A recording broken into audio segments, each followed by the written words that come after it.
folks listening around the world. It's time for the Conservative Syndicate with your host, John Matthews, self-ordained, politically incorrect, mad prophet of the airwaves.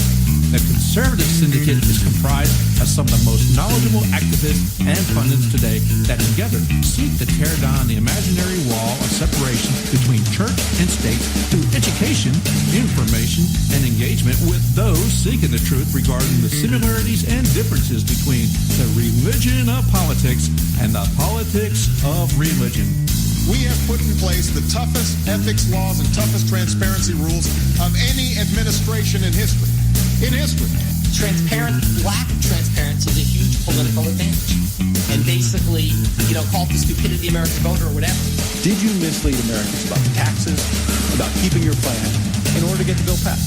No, I did not.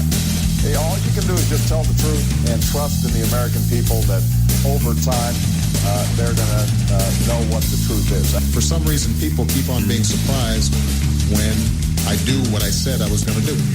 I'm doing it because I said I was going to do it, and I think it's the right thing to do. We are 5 years away from fundamentally transforming the United States.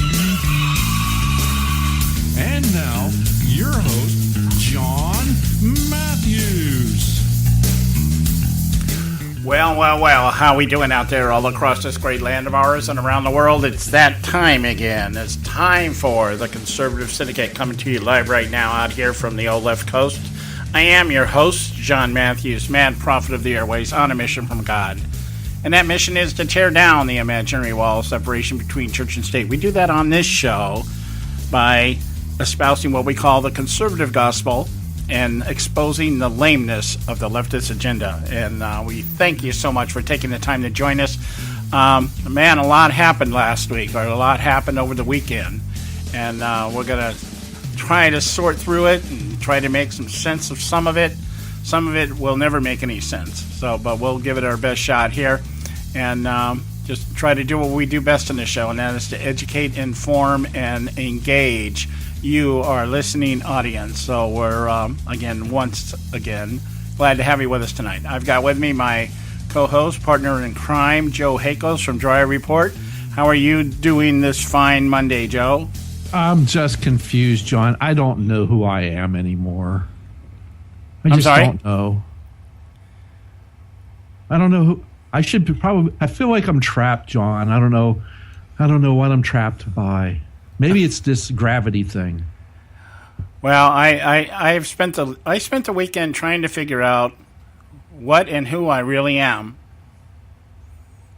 and I'm not really sure at this point anymore. I don't know.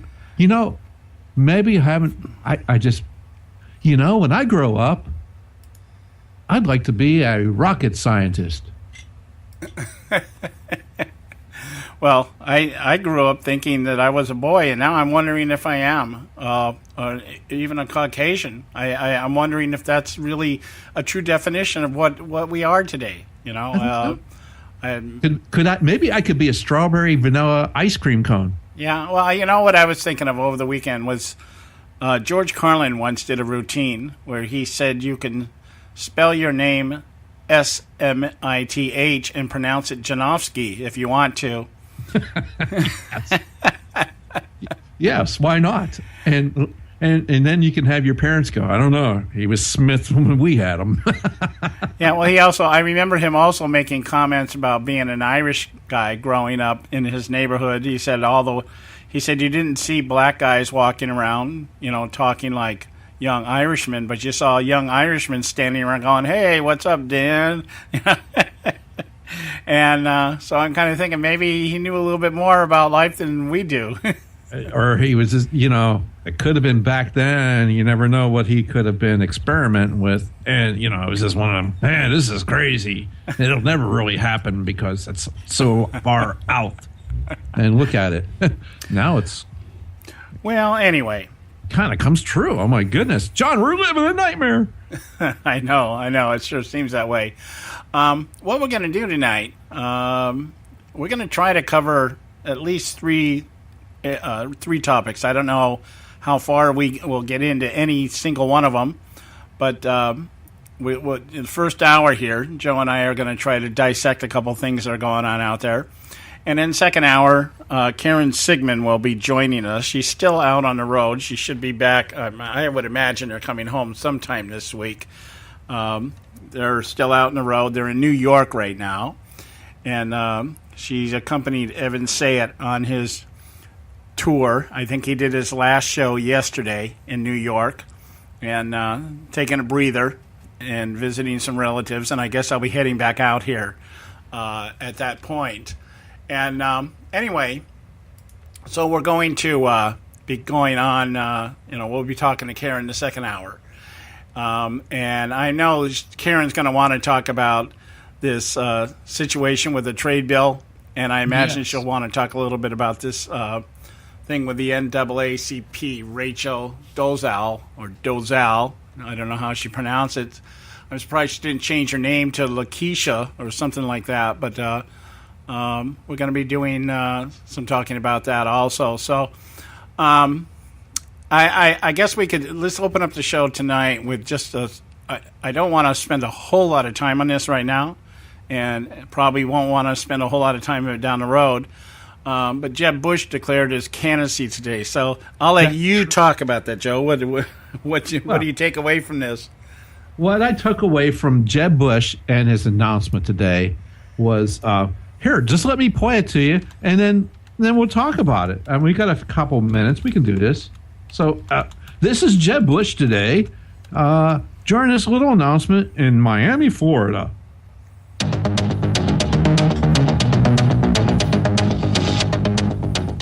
Jeb addresses this and said, it's nobody's turn to be president. Take a listen. Not one of us deserves the job by right of resume, party, seniority, family, or family narrative. It's nobody's turn. It's everybody's test, and it's wide open, exactly as a contest for president should be. And so there you have it. Jeb has announced, and it's wide open. It's not his turn or anybody else's turn. It's not because of your family or anything else. It's going to be me and Hillary. We're going to relive the 90s. As I told John before, a line like this doesn't make it into his announcement for president's speech unless, there's the perception that there could be an issue with that. And yes, there certainly is an issue with that. Yeah, well, the issue is that we have a Bush running. Exactly, and why do we have a Bush running? Well, because the money's behind old senior Jeb Bush. Yes, it's behind him. It's and being here in Florida the last presidential election, it's eerily similar how the party apparatus has all gotten in line behind dear old Jeb right now. It's just really, really eerily similar as to how this is all coming about. So don't kid yourself, folks. The fact that he even spoke about it in his little announcement today tells you everything you need to know. It is exactly how that is, and they're going to play this card, and they've already played them all. Why do you think he went to Europe to go ahead and line up some more money? I'm here to tell you, folks, this is not going to be good. It's not going to end well. You want something else? You want something done in this country? You want something different? Then don't get behind Jeb.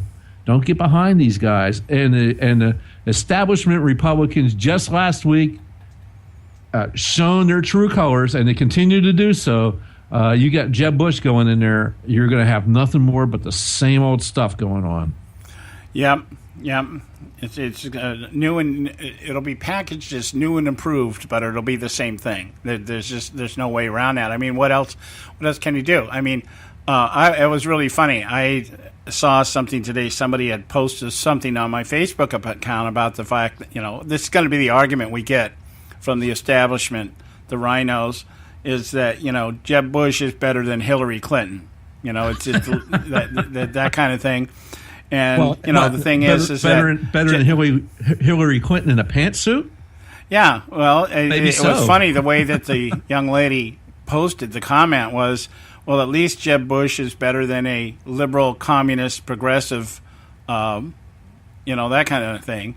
And I said, well, yeah, you're absolutely right, except the fact that Jeb Bush is a progressive communist liberal. There's really no difference there. We're going to be fighting much more.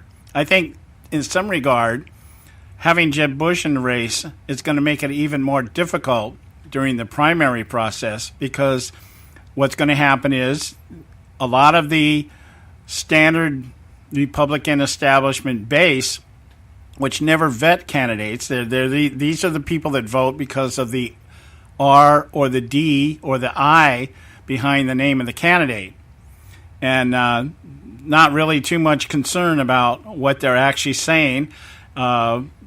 People, well, let me put it this way. Let me share it this way. Somebody sent me a poll, a survey, and this survey is supposed to indicate to you which one of the candidates you're closest to in terms of how you think, ideology and everything. And so I took the poll. One of my Rhino friends sent it to me, so I took it just to see what it was like. And I ended up with a 98% comparison rate to Marco Rubio. And I believe Ted Cruz and Scott Walker, who are two people I relate closer to, I know actually, they were down in the 70-75% bracket. So I had Marco Rubio, Jeb Bush, and Rick Santorum in the top. I was like 90% or above. And the people that I'm voting for, or that I support right now, Scott Walker and even maybe Ted Cruz, I'm down at the 70% bracket. And so I'm thinking this is how this is going to be played out. They're going to try to make you think that the establishment guys are the ones you like, even if you don't like them. And of course, they've marginalized us in all these past elections. And what they basically do is they come back to us and say, Jeb Bush, yeah, he may have some problems, but God, he's got to be better than Hillary Clinton. Well, what I told my friend when I responded to him, because he wanted to know how I scored on it, and I told him, here's the deal. Because he asked me, he said, so will you stick with Jeb, if he gets the nomination, or are you going to stick with him or what? And I said, no, I won't. I'll vote for Hillary. I'm going to create a committee called Conservatives for Hillary. And what we're going to do, if we're going to crash and burn, we're going out in a blaze of glory. We're going to let you guys know that, okay, we're not going to pick the lesser of two evils, because there is no lesser of two evils. We're going to pick the one that you think is the worst, and we're going to let it go. Because just put the foot on the floor and frickin' hit the accelerator, baby. We might as well just crash into the wall, full speed, instead of just making it up to third gear. Well, I think that in some regards that might be better that we just crash and burn at full speed, because get it done with, so we can maybe see some change in our lifetime. Yeah, well, that's what it's going to take to get people's attention. It's not a favorable position. It certainly isn't one that I would like to say, yeah, I've been thinking about this forever, But it is indicative of the fact that we're dying a slow death. We're paddling against the current, and we're hearing the rush of the waterfall behind us, And it's kind of like, well, maybe, history has shown that one of two things happen when societies implode. They either rebuild, or they go the way that other empires or nations have gone. And I'm at the point right now where I'm thinking, I don't know. You put a Jeb Bush in the White House, and really, what difference is it going to make? I mean, we're really saying is it's time to embrace the suck. Is what? It's time to embrace the suck. Yeah. It's time. To me, it's time to let's get it over with, and let's get everybody's attention. That's how you're going to get everybody's attention. It's going to have to crash and burn in a big way, so people start saying, "Wait a minute, everybody's been lying to us." Thank you. That's the problem. That's the problem I really have with all this. I'm tired of being lied to by both. I already know the Democrats are liars. That goes without saying. But the Republicans, the established Republican candidates, are a bunch of liars too. And they proved it out last week. Yep. Well, we got to take a break here. I think it's time that we do a break, John. Yeah, we got to do a break.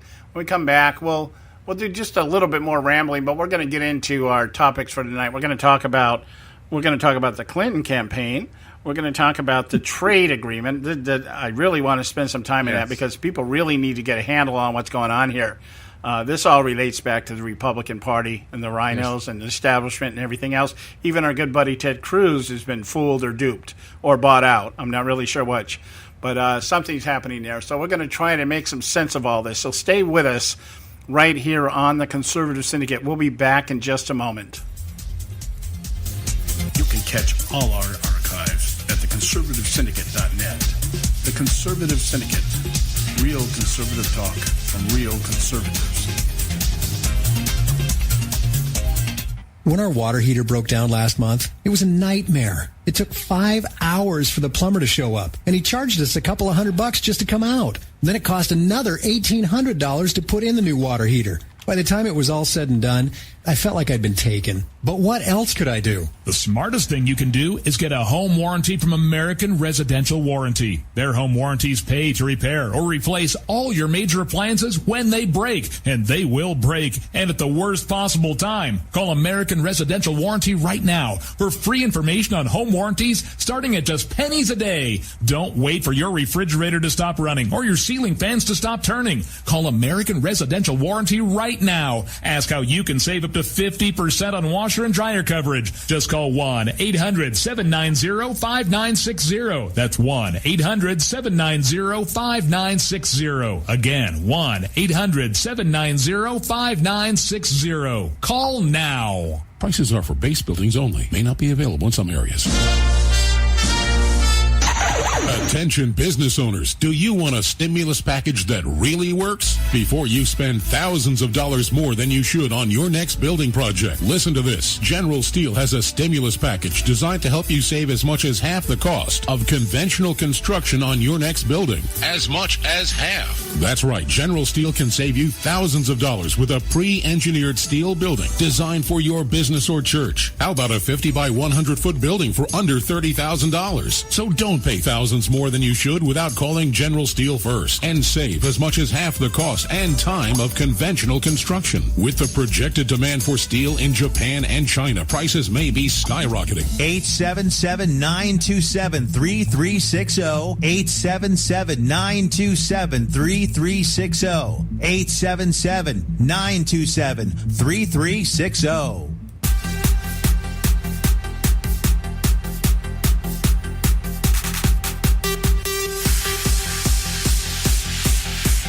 Okay, hey, we're back right here on the Conservative Syndicate. Again, thanks so much for joining us tonight. First show of this week, and we're glad to have you with us.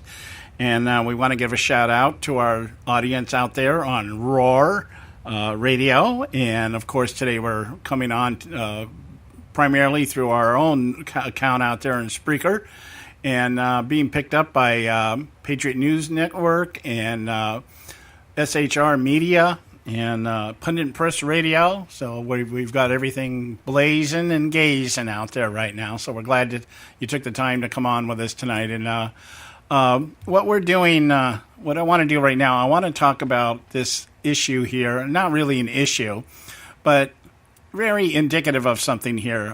What we saw over here over the last few days, and especially going into the weekend, with this exposure or this revelation, let's just call it a revelation, about Rachel Dolezal, the Spokane, Washington head of the NAACP, which was revealed, I guess, late last week, that this lady has been duping people for whatever reason. We're not going to go into the mindset.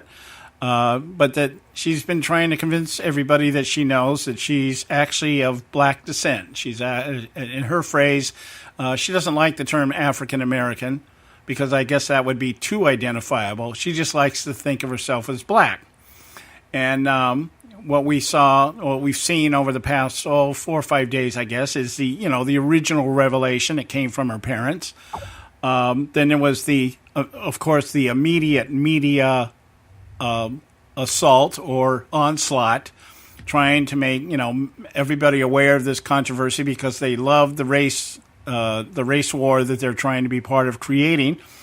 And then we started getting the feedback when she used, or somebody used, the term transracial, which means, I guess, just like being a transsexual or a transgender.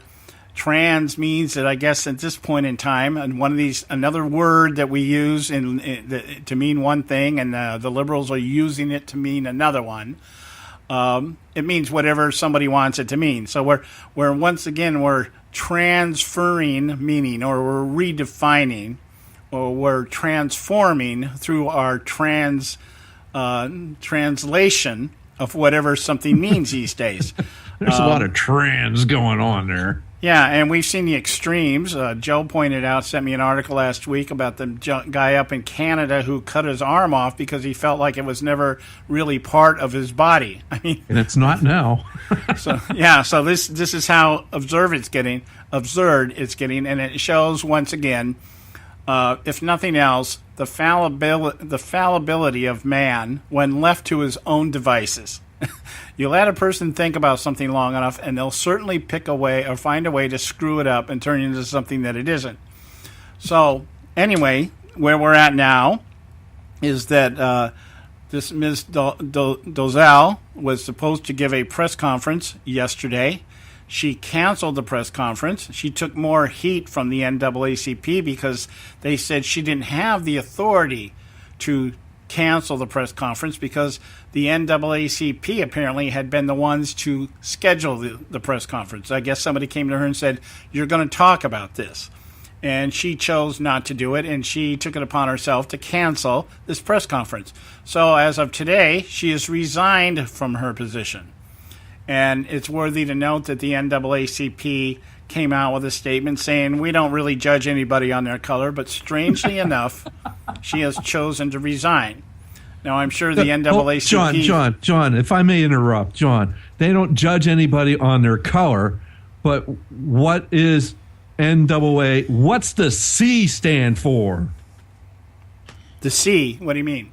Oh, yeah, colored people. Well, that... Thank you. Yeah, and see, this is the essence of all this stuff. When we read about, let's make a comparison here so we can make the point that we're trying to make. The Rainbow Coalition.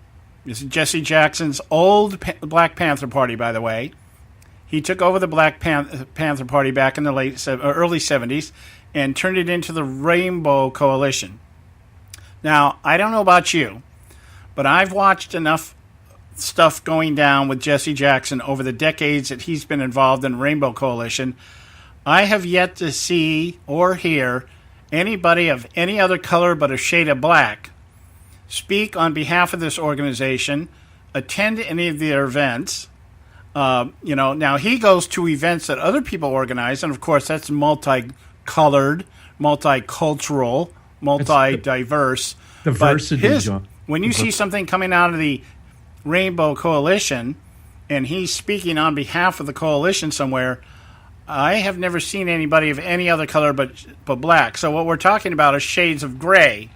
The rainbow is not multicolored, it's just shades of gray. The same thing with Al Sharpton. I've never seen him at anything that he is promoting personally for his, whatever his organization's called. And you don't see him circled with people of non-color. Let's call them non-color because white is not really a color. It's a lack of color. So we really don't have any white people per se, but that's another talk for another day. When we get into trans-coloring our race, then we'll talk about that. But right now we're just talking about being transracial. Anyway, Rachel Dolezal today resigned her position. And it is interesting, a couple of comments that came out of her between the time that she said she would address this issue to her resignation today is very telling in the sense that, in my opinion, she completely destroyed every argument that every black activist has been putting out since Martin Luther King about what racism is and who is a racist. And what I mean by that is she talked about her in her resignation today. This is what she said. She said, her chapter in the Spokane has been dedicated to fighting against injustices that face the African American community. such as police brutality, biased school curriculums, and economic disenfranchisement. Now, if they are the National Association for Colored People, the advancement of colored people, why wasn't it mentioned that Hispanics experience police brutality? They're brown, right? I mean, we're color coding this whole thing. Asians, who are referred to as yellow, Indians, who are referred as red, and they're worried about the African American community. But I can tell you why, John. I'm sorry? I can tell you why. Okay. It's because it's about the white man. Exactly. Here, John. Remember, here. Let me play this for you, John. And this is why her thing today blows us out of the water. Because this is what a lot of these folks believe. And this is Alexis Goldstein on Bill Maher's show, and they're talking about the pool party in Texas. All right, this is how this initial. But that's what they were discussing. But listen to this, just this enlightened voice as we tell. This is Alexis Goldstein.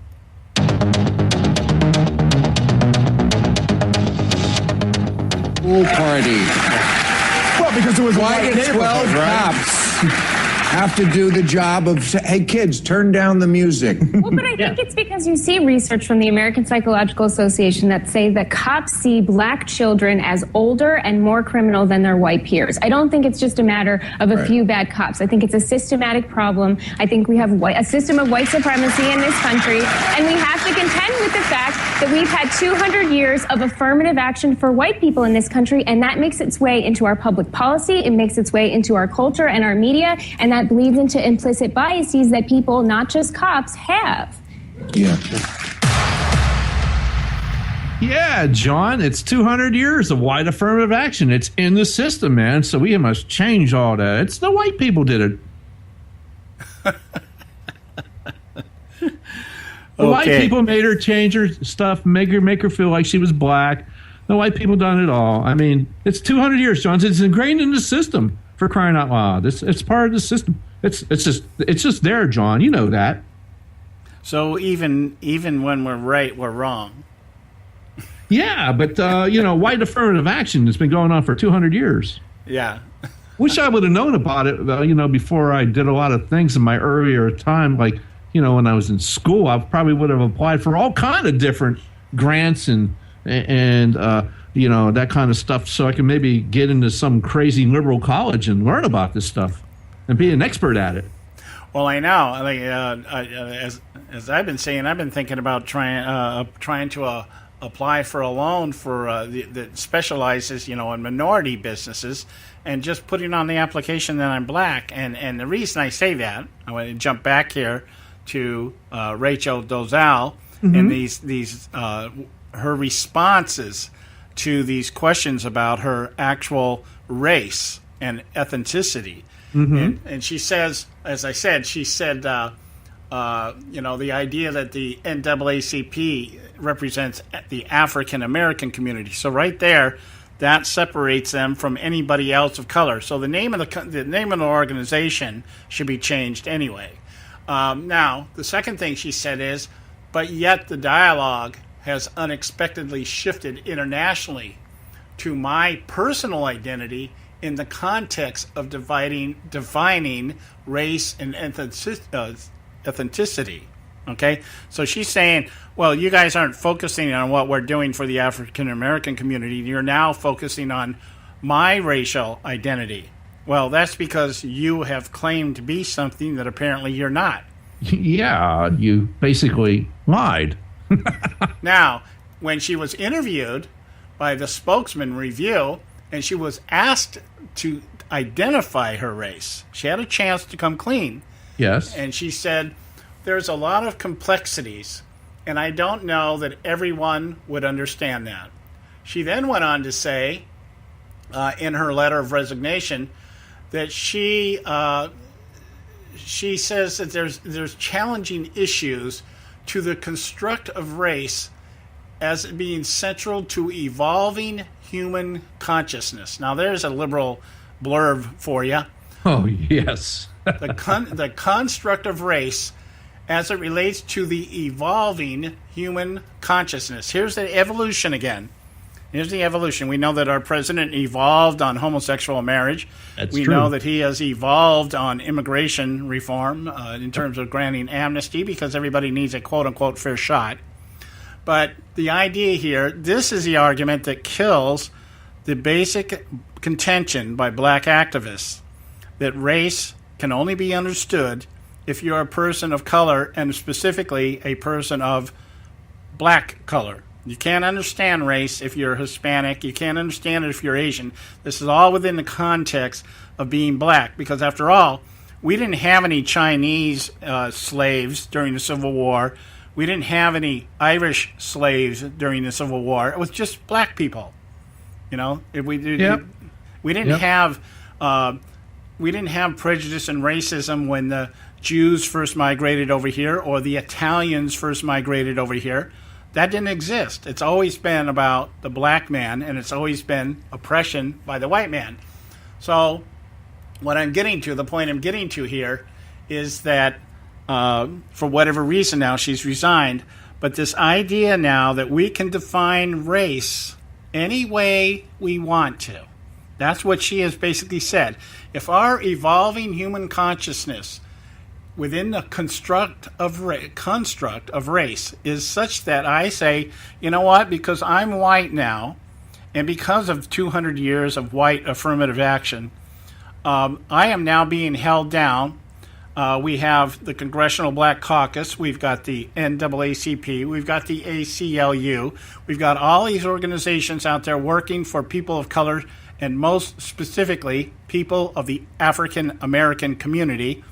Then I can now say, I think it's pretty evident that what we have here is a reversal in racism. And by doing that, and of course you black folks won't understand this because you have to be white to understand this.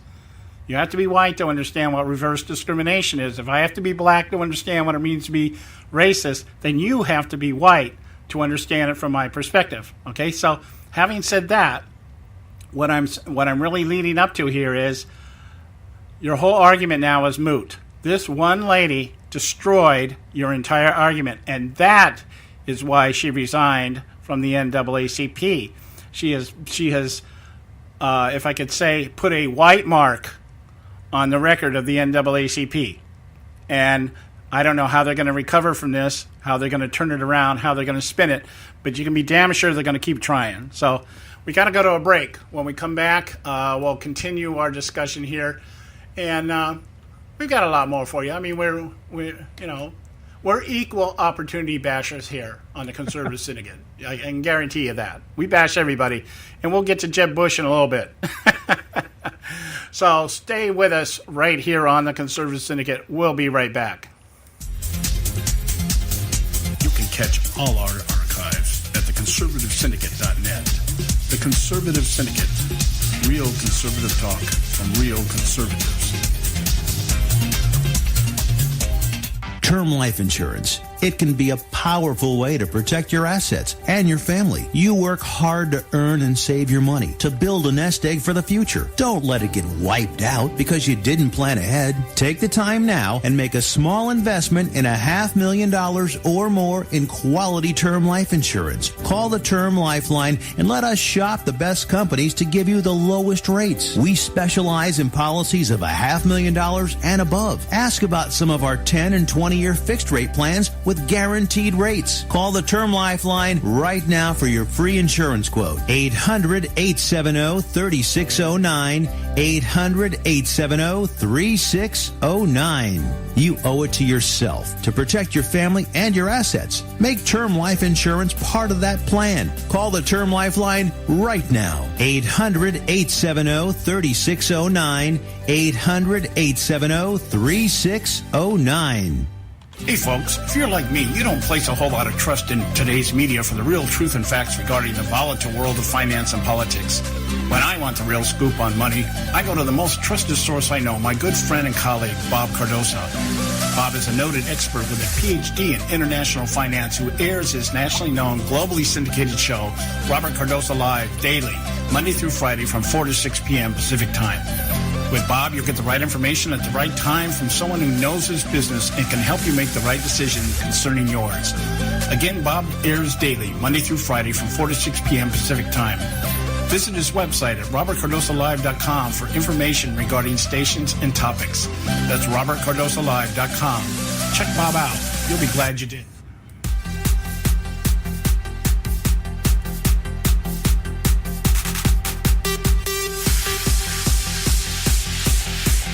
Okay, hey, we're back right here on the Conservative Syndicate. I am your host, John Matthews, and I have with me my co-host, partner in crime, Joe Hakos from Dreyer Report, and we're talking about the situation here with Rachel Dolezal, resigned today from her position as the head of the Spokane, Washington NAACP.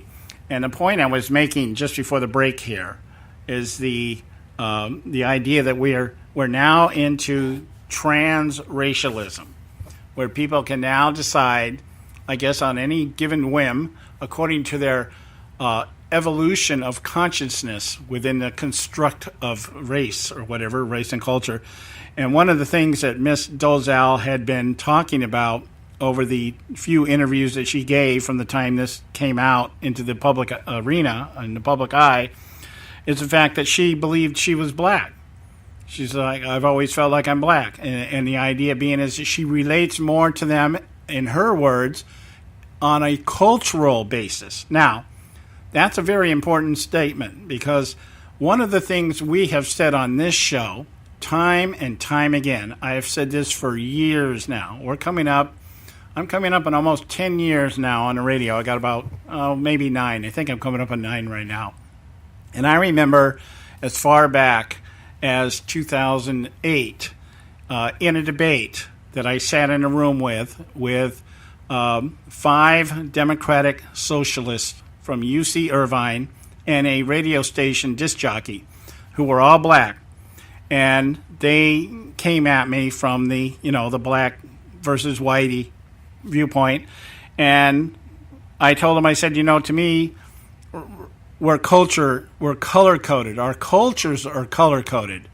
You have beliefs that you have that relate to you being black, and that creates the culture or the subculture that you live in. And so there's the paradigm by which you judge somebody like me who was raised in a predominantly white culture. And it's not that we're looking so much, I don't believe we're looking so much at our color as we are our cultural differences. Well, Miss Dolezal has just proved my point. She just proved my theory for me, that you can be white, but if you think you're black and you get the afro and go to the tanning salon and get your skin a little bit darker and wear the braids and do all the things that they do and study African American history and teach African American history, well, then I guess in that regard you are black. But now you cannot come after me and tell me that I have to be black in order to recognize that, because you just disproved that. And I know, Joe, you've got a clip. Joe, you've got a clip on this. Why don't we play this? And who is the clip of? This is Whoopie Goldberg.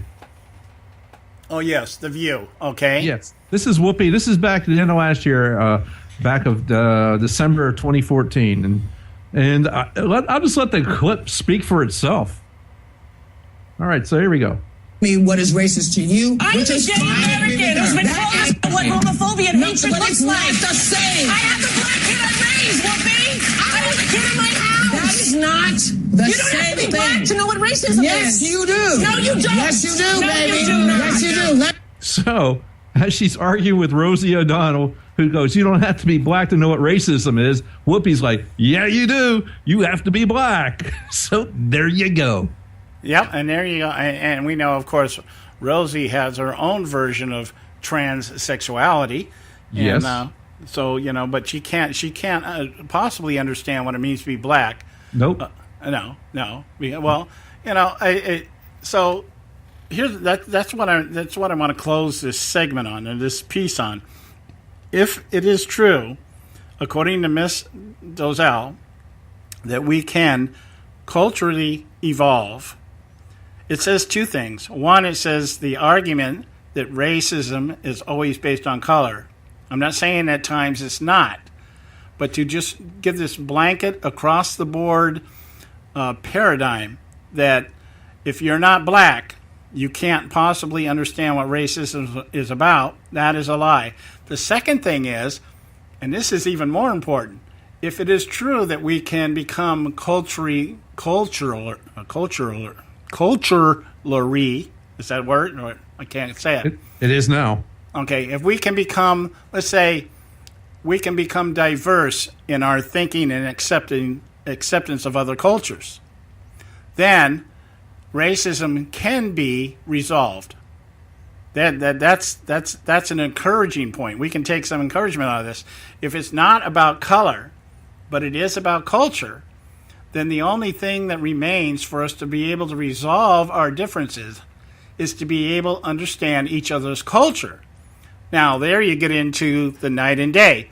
The black culture, for the most part, and I know this may sound narrow-minded, but it's true because they tell us it's true. They have been raised to think if you're any other color but white, you don't have a snowflake's chance in hell of making anything out of yourself. Well, and we have case upon case upon case that has just proven that, including our current president, who, by the way, now can no longer claim to be our first black president. No, but he can claim to be whatever he wants now, though. He can claim to be our first transracial president. There's the title. There's the label. Barack Obama is America's first transracial president. And maybe that's not even true if we've had presidents who have some Indian blood in them. If Elizabeth Warren can say 1/24 of my blood is Cherokee, therefore I should be able to get a grant for college, and we have any other president that has any other type of race in them, whether it be Indian or Asian or Hispanic or IndyCar, then they are transracial. And so this whole idea of why we elect a president based on their color rather than their culture, and it completely, what I'm just saying here is it completely turns the argument of racism on its head. And now I'm wondering if anybody's going to have the balls to take the dialogue on in that perspective. No, I think they're going to let this drop, John. That's why she resigned today. Yeah, I know that's what they're going to do. You're absolutely right. They're going to let it drop because they make too much money off of this. That's right. Exactly. You're absolutely right. It is the economy for the blacks. The economy, and they have their own 1%, by the way. The Al Sharptons, the Barack Obamas, the Eric Holders, the Jesse Jacksons, the people that have made millions of dollars off the backs of their own people while they go out there and claim to be their messiah and yet take money from these people, and they drive around in limos and fly on jets and everything else and go into communities that I think the last time I looked at, they're in double-digit unemployment in the black community, right? Absolutely. Very little improvement in their situation and circumstances. But, hey, their people are getting richer. Just like they claim, whitey's out there getting richer. They're getting richer. These people in the black activist movement are the 1% of the black community. And things like this need to start being said. And we need to not worry about the fallout because of it. Well, we do know people that do say stuff against it, John. We have our own Ron Edwards, who is, if you listen to him on his Edwards Notebook, he does call these folks out for what they are. Him and his friends that he's on the radio with are absolutely doing it. So it's just not us out here doing it. There are some folks doing it. We just need more of them. And there are a lot of them. They just need more airtime. That's the problem. They're not getting the airtime. And this thing will die out in another week, and we'll have Melissa Harris Perry back telling us how bad we are because we're white. Yep, exactly. And how good feminine hygiene products look as earrings. Okay, we're going to go to another break here. And when we come back, we'll change the subject here. A couple other things we want to talk about. But stay with us right here on the Conservative Syndicate. Don't go away. You can catch all our archives at the theconservativesyndicate.net. The Conservative Syndicate. Real conservative talk from real conservatives. Limited time offer, 24-month commitment and credit qualification required. Cancellation fee, auto pay, and paperless billing and other restrictions apply. Since you can't see the difference, don't pay the difference. Switch to Dish and get the best deal in entertainment for less than $20 a month. Switch to Dish because at just $19.99, Dish saves you every time you turn on the TV. Call Go Dish to save with Dish. Dial 1-800-600-1645. Less than $20 a month. Dish. Call 1-800-600-1645 for details. Prices are for base buildings only. May not be available in some areas.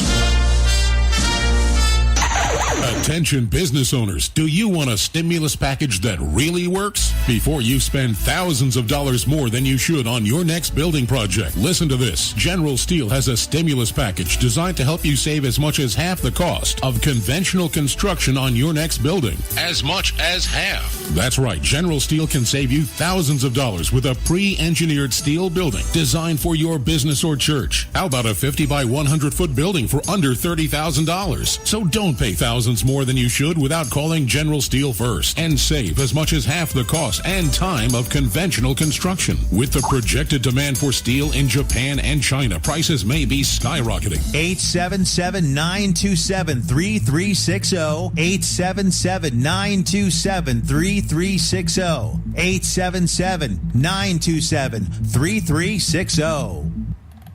Hey folks, if you're like me, you don't place a whole lot of trust in today's media for the real truth and facts regarding the volatile world of finance and politics. When I want the real scoop on money, I go to the most trusted source I know, my good friend and colleague, Bob Cardoso. Bob is a noted expert with a PhD in international finance who airs his nationally known, globally syndicated show, Robert Cardoso Live, daily, Monday through Friday from 4 to 6 p.m. Pacific Time. With Bob, you'll get the right information at the right time from someone who knows his business and can help you make the right decision concerning yours.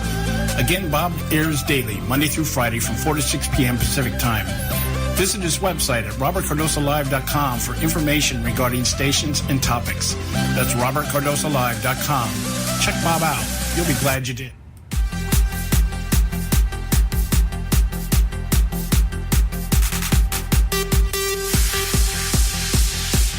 Okay, hey, we're back right here on the Conservative Syndicate. Again, thanks so much for joining us tonight. And I have with me, of course, my partner in crime, Joe Hakos from Trial Report.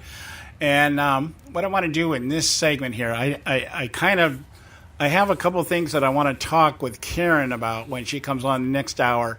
So I don't want to get too far ahead of her because I want to be able to get her take on a couple of things. But we need to talk about this trade agreement. Oh, yes. And what we're doing, what happened over at the end of last week was Barack Obama's, plan to expand and nationalize even more our economy fell short. Fell short by quite a few votes, well over 100. I think 122 votes or something. He fell short. That would almost, I guess, we could almost refer to that as maybe perhaps a mandate. Well, it was 302 against and 126 for, so... Yeah, so he lost by more than half. Yeah, for quite a bit. Guess who else didn't vote for that, though? Yeah, he lost it enough that we can say, I think, for all intents and purposes, this thing is going to die. Well, they're going to keep pushing it, though. That's the problem. Okay. Tell us how. Well, they're going to sweeten the deal, John, and they're going to make it more palatable for those that did not want to go along. I mean, because there were a whole bunch, there were 144 Democrats that did not vote for this. So, and you have the Republicans that usually would, not stand with Obama, which is okay, that makes sense. But the Republicans weren't standing with their own leadership. Everybody except John Boehner, who conveniently voted no, while his leadership team, who was out there kicking everybody in the rear end trying to get them to vote for it, Boehner decided to go along with, after he saw it was a failed attempt, he voted no. So he could go back to his constituents and say, I didn't vote for that. I'm with you. Now, Joe, let me interrupt you here. I want you to explain to our listeners, because I know some people understand this. Some people need to be reminded, and some people don't have a clue as to what this strategy is by people like Boehner and especially McConnell. McConnell is especially good at it, that they vote the conservative side of an issue when they know they're going to lose. Now, explain to our listeners why that happens. Yeah, well, he could do that as he saw the votes coming in, and he knew that there wasn't going to be a snowball's chance in hell that he was going to be that this was going to pass. He voted against it along with all the other Republicans who seemingly had a spine, and they voted against it.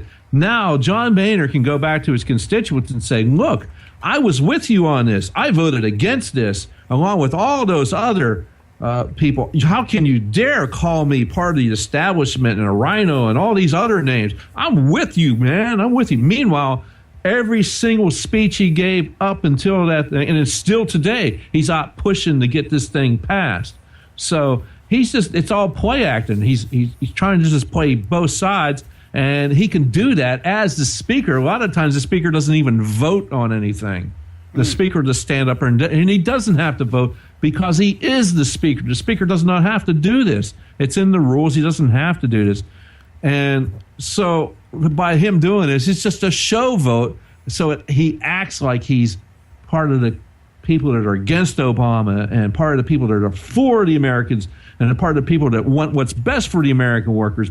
Meanwhile, he had his leadership team out there kicking people in the butts, trying to get them to vote for this. And it didn't happen. He even had his friends in the American Action Network go out there and make an ad telling people, getting Republicans and Democrats alike to get on board and get with this because we need to have this trade agreement, this fast track legislation, this trade promotion authority. And meanwhile, the trade and services agreement must be passed. Oh, my goodness. And that's where we need to come up to, John, the trade and services agreement, because that's the big nasty side that they don't want anybody to know about. Right. And so what we want to reiterate to you folks out there, those of you who are going to, because you're going to get this package again, with now with Jeb Bush in here, if he is the establishment choice, I don't know if he is at this point or not. He is. But there's enough money behind him right now to think that sooner or later Karl Rove is going to be out there pitching for him and everything else. So if he is the candidate that the establishment wants, I'm not saying he's going to win it. I'm saying the guy that they want, this is going to be the thing. It's better to have a Jeb Bush than it is to have a Hillary Clinton. And this is why that is a lie. Because as Joe just pointed out, you look at their voting record, not what they tell you in front of a microphone. They don't, they'll be out there telling you. Mitch McConnell has a 90% rating as a conservative voter. But when you look at the issues that 10% belong to, that 10% where he didn't vote conservative, they were on key issues on which his vote made a difference. The other 90% was during the time that the Democrats were in control. Didn't make any difference which way he voted, so he would vote against it because, as Joe pointed out, he could go back to his constituents and say, hey, I vote conservatively. But when it really matters, when it comes to funding Obamacare, when it came to funding the amnesty, when it comes to pushing this trade agreement, look at McConnell's record, and you'll see that he always sides with the liberals. So now, having said that, I want to spend just a couple minutes here explaining what brought this bill down. It's not. Here's a couple of things we need to talk about. This all involves what they call the Trans-Pacific Partnership. Okay, this is what they're trying to do is bring in 11 additional countries, basically into NAFTA, which I think involves right now about 20 different countries or something like that, and they want to merge the Pacific Rim into this NAFTA-type agreement. And one person is, referred to it as NAFTA on steroids. Now, here's you got to know this about the Trans-Pacific Partnership. That bill has not even been written yet. That is still in the formulative stage. They haven't even put it on paper yet. What was voted on last week was what was called the Trans-Pacific Agreement. And this is why the Republicans were all hot to trot about it. Even people like Ted Cruz were supporting it, because in it, there's supposed to be all these conditions and circumstances and authority that Congress has in the making of the deal. Yeah. Okay, so that's the deal. We have authority. We have the ability to keep Barack Obama in check. No, we don't. And, all you have to do is look at the history of the Republican Party in the last 7 years to know that's a complete lie. No, it's thing is, John, it's just not Barack Obama. It gives the authority to any president, and any president should not be allowed to have this much authority to circumvent Congress. And that's what this does. It gives that man, that position, that woman's position, whatever it is, the executive, way too much power. It should not be allowed to happen. It circumvents the separation of powers that are built into our Constitution. We should not allow this to happen at all. And the fact that it's being done in secret is even worse. And then what we have is a Congress now that really doesn't want to be part of the check and balance system. They either want to be the rubber stamp, basically the rubber stamp. They want to be able to say, well, we really had no control over it. That's been the argument of Boehner. Whenever he got his ass kicked, it's always, well, I really couldn't stop it, that kind of thing. So that's what they're trying to do here. But inside of this TPA, the element that brought it down and brought so many Democrats against it is another measure called the Trans Agreement Adjustment.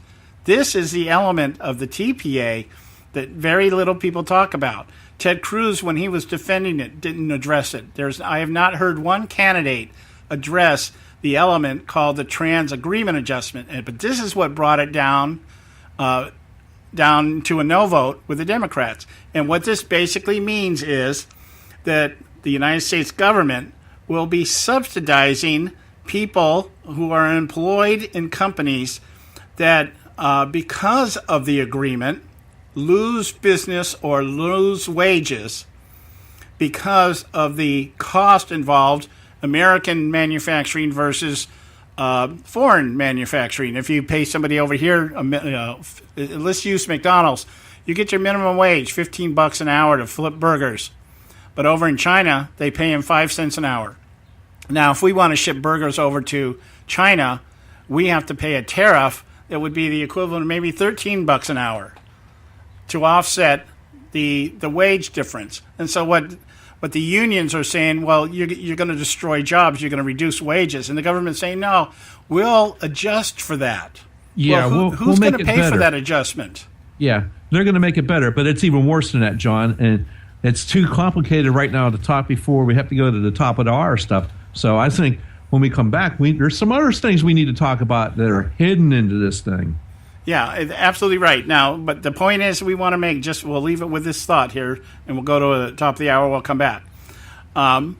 You're looking at 3 elements here. You're looking at a partnership that has not been formed yet. 2, you're looking at the rules and regulations which have not been actually established other than to say, yeah, we have this check and balance system, but this adjustment element of it is the downer. Because the only people that are going to pay for any type of adjustment, think of it, here's the 2 words you need to think of. Adjustment equals redistribution, subsidies, and that means taxes. And they're already talking about the idea that small businesses over here would have to pay more taxes to offset and make way for the government to give subsidies back to adjust for the loss of income to American workers. This is that. And when we get back, we're going to talk about why Obama wants this, because that's always been the $64 question. So right now, what we're going to do is we are coming in at the top of the hour. We're going to run the Edwards Notebook and pay some bills, and then we'll be back. Karen Sigmund will be with us shortly. So stay with us right here on the Conservative Syndicate. Don't go away.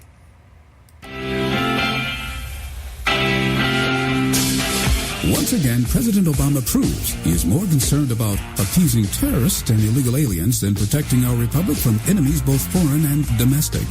Hello, I'm Ron Edwards. On today's page from the Edwards Notebook, the United States has endured past presidents who were not fully up to the task of defeating our enemies or going full bore when it comes to protecting our borders. But I must say, no prior commander-in-chief comes close to the disgustingly blatant disregard for protecting our republic or helping other nations to overcome those who mean to kill, steal, and destroy.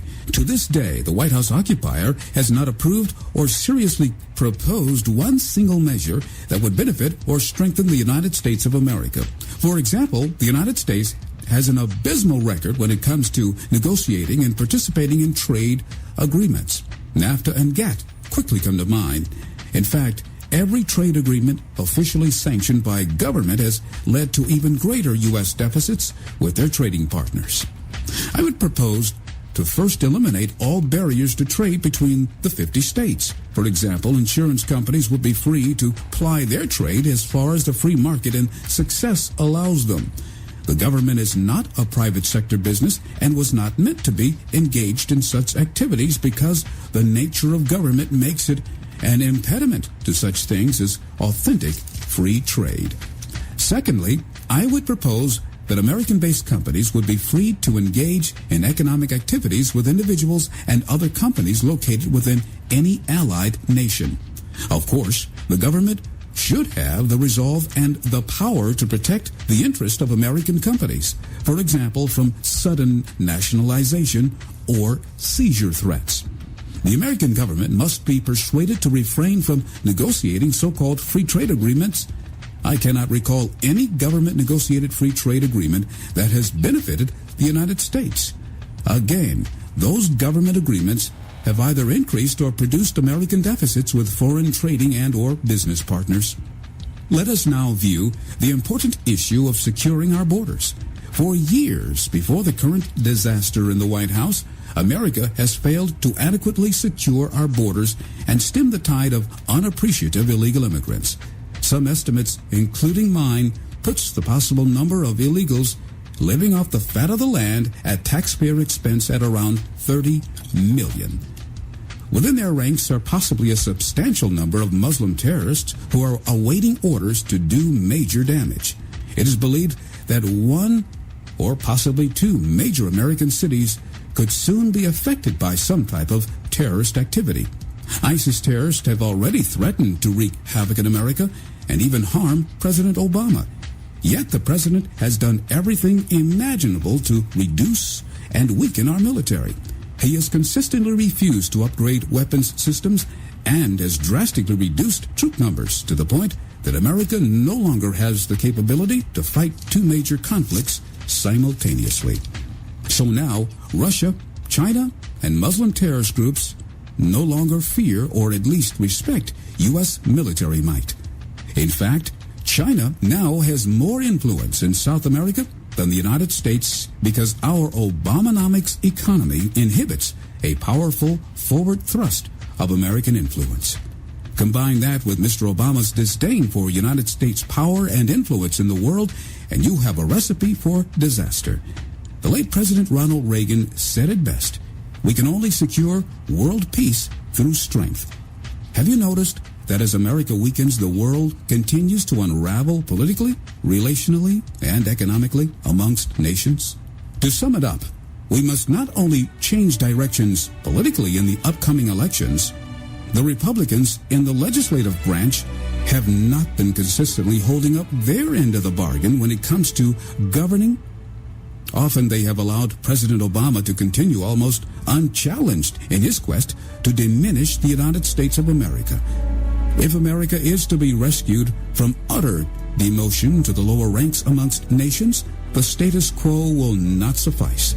There must be a spiritual rebirth and a reconnection with the presence of God. Providential guidance was the major force in the establishment of the United States of America. Have you noticed how America has gradually deteriorated? The more she rejected the same God the Founding Fathers credited for the ability to overcome the British Empire, the more we have struggled as a nation. In recent years, we lost our way and the wisdom of God. But if we humble ourselves and pray and seek God's face and turn from our wicked ways, then will He hear from heaven and will forgive our sins and heal our land. If not, the decline of America will be our legacy.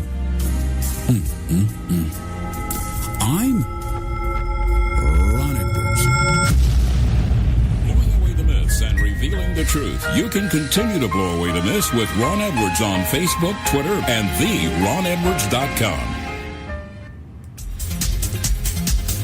You can catch all our archives at theconservativesyndicate.net. The Conservative Syndicate. Real conservative talk from real conservatives. Limited time offer, 24-month commitment and credit qualification required. Cancellation fee, auto pay, and paperless billing and other restrictions apply. If you can't see the difference, why pay the difference? Switch to Dish for the best deal in entertainment. Only Dish brings you the best in entertainment for less than $20 a month. Cut the cable and don't get directed. Switch to Dish because at just $19.99, Dish saves you every time you turn on the TV. It's so simple. The same channels cost less with Dish. So since you can't see the difference, don't pay the difference. Switch to Dish for the best deal in entertainment. Get premium movie channels free for 3 months, starting at just $19.99. Dish saves you every time you turn on the TV. Call now to save with Dish. Dial 1-800-600-1645. That's 1-800-600-1645. The same channels for less than $20 a month. Dish. Call 1-800-600-1645 for details. Attention taxpayers. If you've received a notice from the IRS or state, do not ignore it. It's also a big mistake to try and handle your tax problem on your own. If you owe back taxes, it's a fact that the government has the power to take everything you own, including your home, business, wages, savings, and your freedom. But here's the good news. There's a special toll-free tax hotline set up especially for you. This tax hotline will tell you about new programs that are geared to help you dramatically settle, reduce, or eliminate what you owe. But you have to call now. Take down this number or put it in your cell phone. But call 866-761-0959. 1-866-761-0959. When you call, you get free information on how you can reduce or eliminate back taxes, including penalties and interest. You can also be helped if you have unfiled returns, a tax lien, wage garnishment, bank levy, or if you've been entered into a payment plan but can't make the payments. Don't make the big mistake in thinking you can ignore or handle your tax problem on your own. You can stop the collection process immediately. Call this special tax hotline today for free info at 1-866-761-0959. That's 1-866-761-0959. 1-866-761-0959.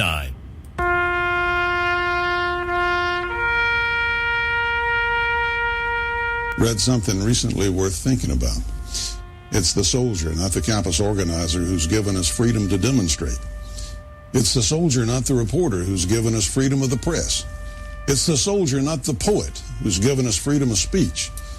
It's the soldier who serves under the flag, who defends the protesters' right to burn the flag. Isn't it time now to demonstrate that we support our troops? Were it not for the brave, there'd be no land of the free. Fred Thompson's message was brought to you by citizensunited.org.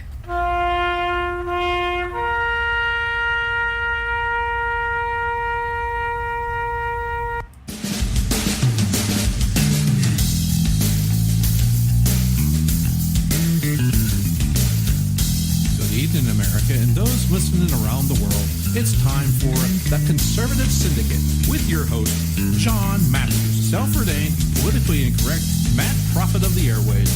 The Conservative Syndicate is comprised of some of the most knowledgeable activists and pundits today that together seek to tear down the imaginary wall of separation between church and state through education, information, and engagement with those seeking the truth regarding the similarities and differences between the religion of politics and the politics of religion. We have put in place the toughest ethics laws and toughest transparency rules of any administration in history. Lack of transparency is a huge political advantage. And basically, call it the stupidity of the American voter or whatever. Did you mislead Americans about taxes, about keeping your plan, in order to get the bill passed? No, I did not. All you can do is just tell the truth and trust in the American people that over time they're going to know what the truth is. For some reason, people keep on being surprised when I do what I said I was going to do. I'm doing it because I said I was going to do it, and I think it's the right thing to do. We are 5 days away from fundamentally transforming the United States of America. And now, your host, John Matthews. Okay, hey, we are back, hour 2, right here on the Conservative Syndicate. And again, thanks so much for joining us. I hope you enjoyed the first hour of the show. I hope you got some information out of it. I hope we cleared up a little bit what's going on here, in particular with this trade agreement that Obama is just loves so much, and apparently many of his Republican comrades also love. And we left last time talking about the difference or the elements of this Trans-Pacific partnership. There's one more. Reminding everybody or letting you know, perhaps you're just hearing it, the partnership, the actual TPP, Trans-Pacific Partnership, has not yet been written. What they're trying to do, or I guess right now, is to determine the guidelines, that kind of thing. Which is even more, John. Congress was dealing with last week. The Senate approved this this element of it called the Trans Agreement Adjustment. And the Republican House, or not the Republican House, but the House, mostly Democrats, shut it down. Yeah. Okay. And so what they're doing now is they're talking about the idea of trying to either, one, remove that adjustment element so they can get the Democrats to vote on it, or sweeten it to such a degree that the unions will finally side with it. And in doing so, the Democrats would then change their votes and they'd be able to get this thing through. Everybody's ignoring, to me, the two essential red flags in this thing. One, Obama wants it. That, for me, is enough to know there's something in the mix. Second, we haven't read the agreement yet, especially the partnership itself, because it hasn't been written yet. So they're voting on something that they want to give one of the most corrupt officials we've ever had in the presidency, unlimited power to negotiate, and the only thing they can do is maybe an up or down vote at the end of it. And if they ever voted against it, they'd be demonized once again as the party of no. And so here's the strategy again. And the Republicans are either too stupid, too ignorant, or they are part of the problem. They're complicit, John. Yes. They're complicit in this. And there's one other thing we haven't even hit upon yet. What's that? And that's part of this bill. It's the Trade and Services Agreement. Well, I thought that was the same thing as the adjustment. Oh, no. The adjustment's just there in case people in this country, workers in this nation, lose their jobs because of the trade agreement. That's what the adjustment's for. This is this part of it kind of guarantees that they're going to lose their job. That's the Trade and Services Agreement. Okay, well, let's do this. Let's bring Karen on. She's with us right now. Let's get her involved in this so she doesn't sit there twiddling her thumbs. How are you doing tonight, Karen? Karen, you there? I'm great, thanks. How are you guys? Oh, all right. How's your trip going? Can't you hear me? Yeah, we can hear you. Maybe she's not hearing us. Can you hear me? You can? Yes? No? Okay. Good. Okay. Can you hear us now? Maybe she's not hearing us. Okay. Yes. Okay. Oh, no. Oh, yes, no? Yes, no? Oh, well. I can hear you. Can you hear us, Karen? Can you hear me? Yeah, we're hearing you fine. I can. Yes, I'm hearing you. Okay. Are you hearing us now? Terrific. Okay. I don't think she's hearing us. I think she has a really bad cell connection if she's calling us on her cell. Yeah. Let me tell her to call back. Okay. All right. While we're doing that, Joe, go ahead and explain what the Trans Service Agreement's about. Yeah, the Trade and Services Agreement. One of the reasons, and I'm just going to get this. This was covered this morning with our friend. Okay, go ahead. Okay, this was covered, with Rosemary Jenks, Director of Government Relations from Numbers USA, which is an immigration watchdog organization. They're watching immigration. So this is near and dear to her heart, actually. And basically, Obama plans to use the fast track to adopt the Trade and Services Agreement. That is a global pact binding countries responsible for 70% of the planet's gross domestic product. within the Trade Services Agreement, or TISA, is a chapter requiring free labor movement among participant nations. Once that is ratified, Obama, under fast track, writes the bill to implement it. This supersedes U.S. law, U.S. immigration law, and that would block United States from passing new laws to restrict visa issuances. And you talked about visa stuff today with the Jerusalem capital, with that the Supreme Court ruling on that. So it restricts visa issuance. It's denied foreign worker entries and to cut guest worker programs. The unimpeachable Ron here, he describes this in a thing, but basically what it comes down to, Republican supporters of fast track are helping Obama pass a secret bill that will crush American sovereignty in the name of cheap buck for some global corporate tycoons who would care less about their company, where their company is going to be headquarters. Now, what Paul Ryan has failed to tell us and the member of Congress is that this whole other agreement is largely about immigration. And Ryan has been out there on national television saying there is nothing about immigration in this TPP and all this hullabaloo going on. And hopefully Karen is back with us. Are you back, Karen? All right. I am back. I hope you can hear me. Much better. Yeah, much better. Oh, good. I'm on my cell phone now, not Skype. So. That's what you get for calling us from a Democrat state. Yep, I'm in magnificent downtown New York City. Well, where we're at here in the dialogue, Joe was just pointing out we're talking about the different elements of this trade agreement. And the reason why it got shot down by the Democrats is because the two elements, one, the trade agreement adjustment, which is supposed to basically subsidize the loss of wages and jobs to American workers. And then Joe was talking about this TSA, the service agreement aspect of the service adjustment, is for the purpose of allowing immigrants to come into the country and take jobs at lower wages. And so all these are the two elements that have riled up the Democrats against this.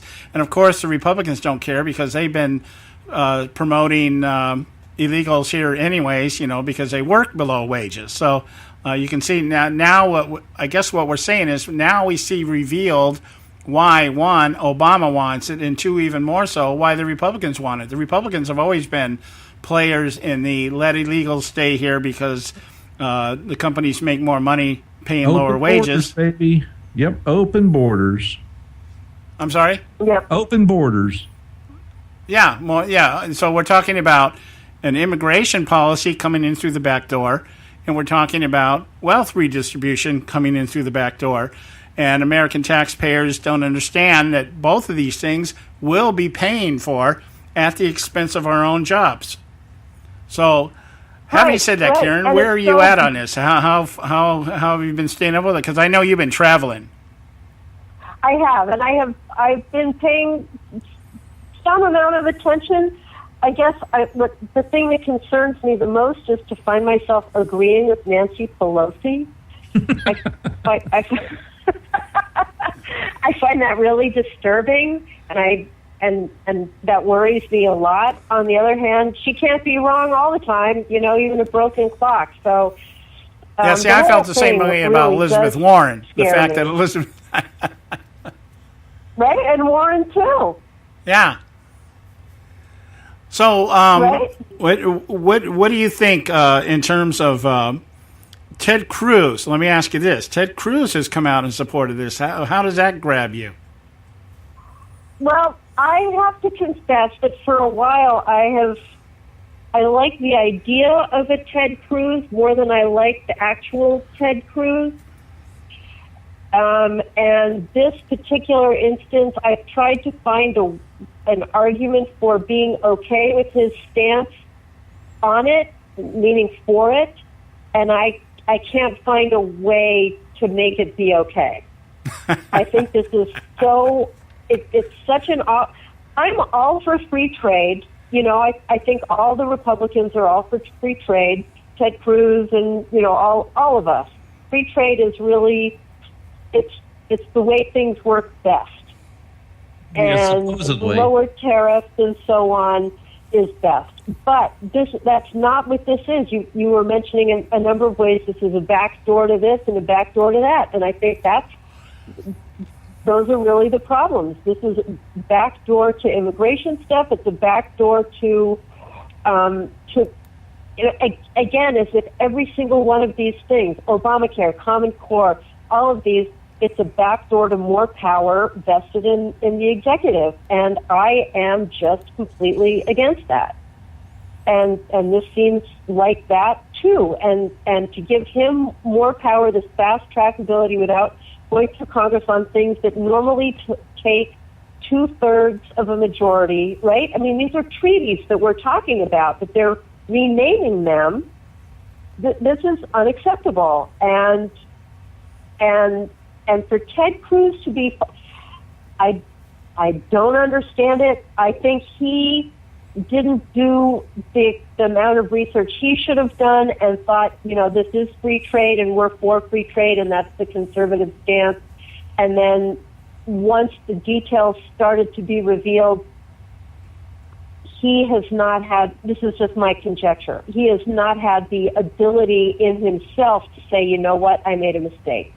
Because one of the things that I've always said about a candidate is I'm much more comfortable, I would really only support someone who has made a mistake and then we can see what they've done about it. And we've never really seen Ted Cruz make a mistake that he owns up to and then moves forward from. And I think this might be one of those circumstances. Yeah, he has an opportunity here to do that, I would think. He does. But I think when your whole persona, when everything that you're known for is, one, being the smartest person ever, anywhere, and number two, a lawyer, right? His claim to fame is he was an attorney general, he was this amazing lawyer who argued cases in front of the Supreme Court and so on and so forth. When these are the two things that define who you are to everybody but also to yourself, I don't know how you can get the extent of humility that would be required to say, you know what, I screwed up. Well, yeah, we see what not being able to do that has done for us. We have a certain right now that can't admit to doing anything wrong. He has to find blame in everybody else. So it would be really, really nice if Mr. Cruz could go ahead and own up to this and just say, I just never really read the entire thing because you had to go into a room and not take any notes, couldn't take any aides in there with him, and he might be just a bit distracted with his presidential bid. So all seem like very likely excuses, but at least come across and say, look, I screwed up. Well, I don't think he's got it in him for the same reason that other guy doesn't have it in him. This is in their core who they are. The smartest person never made a mistake, and of course there's the legal aspect. We had Barry Soetoro, Barack Obama, whatever name he ever went by, has never had to face making a mistake. If his grades sucked, which they most likely did, what happens? It's all erased. It's all hidden. He's never had to face up to making a mistake. And I think my guess is similar kind of hubris would be with Ted Cruz. I don't know. That's just my conjecture. Well, let's hope he's listening tonight and kind of learns from it. So you're in the city that never sleeps. So what can you tell us? Give us the feel from NYC on all this stuff. Are you seeing anything crazy going on over there in New York, or what's been happening? I feel kind of bad because we've been here for a couple of days, and we're staying at a friend's apartment that's just wonderful. What has been really nice is in 3 weeks, whatever, that we've been on the road, this is the first time we've been in the same place a couple days, and so I've just been hunkering down and working. We of course went to Evan's show. Evan did his 4th show at Comic Strip Live here in Manhattan, where he had been a young comedian back in the day. This is one of the where he got his start. So Karen, tell us, Evan, tell us, Karen, Evan who? Evan Say It. Evan Say It. The person who gave the Heritage Foundation's most viewed lecture in their history and Conservative Forum, and now he's just wrapping up his cross-country tour. Well, we're as far east as we're going to go, I suppose, doing Night of Conservative Comedy. And it's been fabulous. The New York show was just really great. It was a smaller club, really charming and intimate, and there was such a friendly atmosphere there. It was really just, it's been great to be part of this tour. It really has been. And New York, I think I have a love-hate relationship with. There's so much that I love about it, but mostly I just feel I'm overwhelmed by it. It is the city that never sleeps. And there's just, if you can think of anything, there's just 100 times that here than anywhere else. And it's pretty overwhelming. And there's all these things we had wanted to do when we got here, but mostly I've just been getting some work done. So, well, there's a lot of things for getting work done, but at least you went out and got yourself some enjoyment. So, what's your take on is this trade promotion authority, this fast track? Is this going to get? I know it's going to reappear. They're going to want to make it reappear because these folks want this desperately.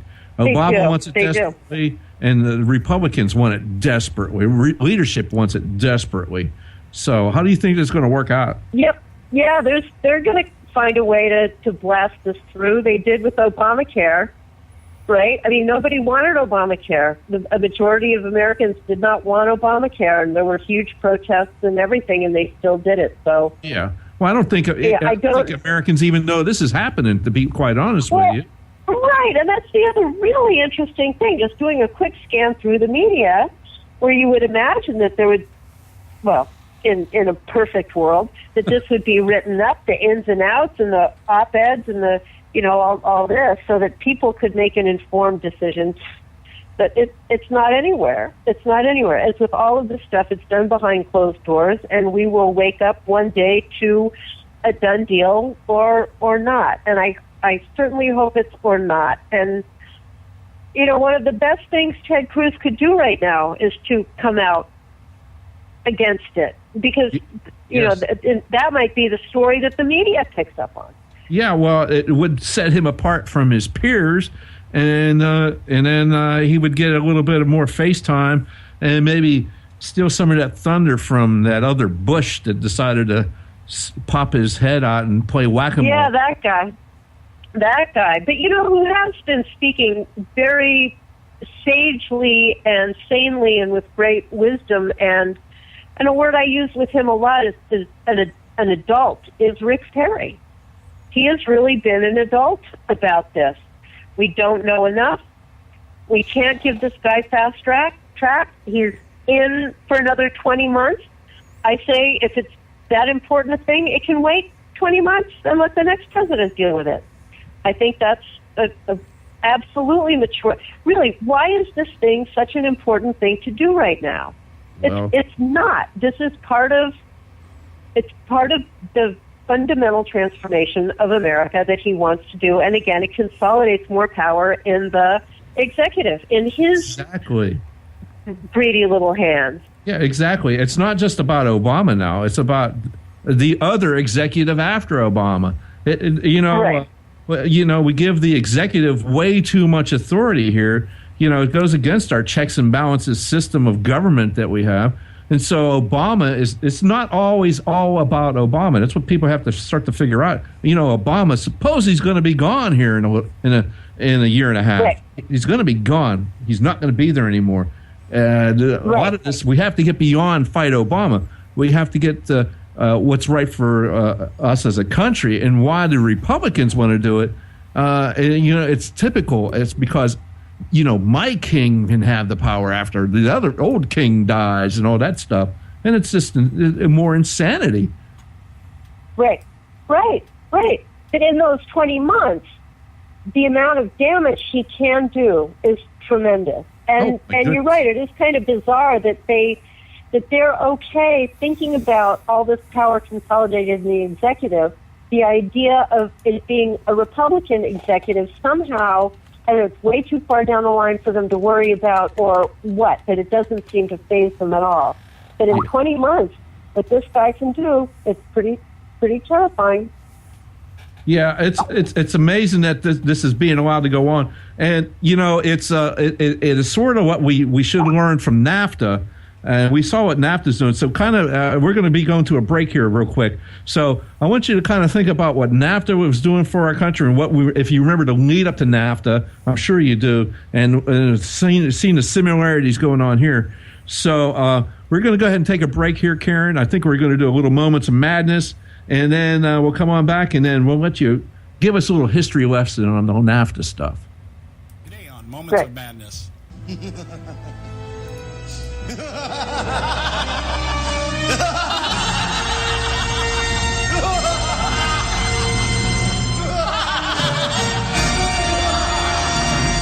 Among the fanfare heaped upon the Olympian formerly known as Bruce Jenner by the likes of Barack Obama, who apparently thinks it takes courage to cross-dress, and the presenters of the Arthur Ashe Award, who believe it's more courageous to don gay apparel than to recognize an athlete like double amputee Noah Galloway, a 33-year-old former U.S. soldier who lost his arm and leg while serving in Iraq, but now competes in CrossFit events, runs marathons, and has competed in the 58-hour death race.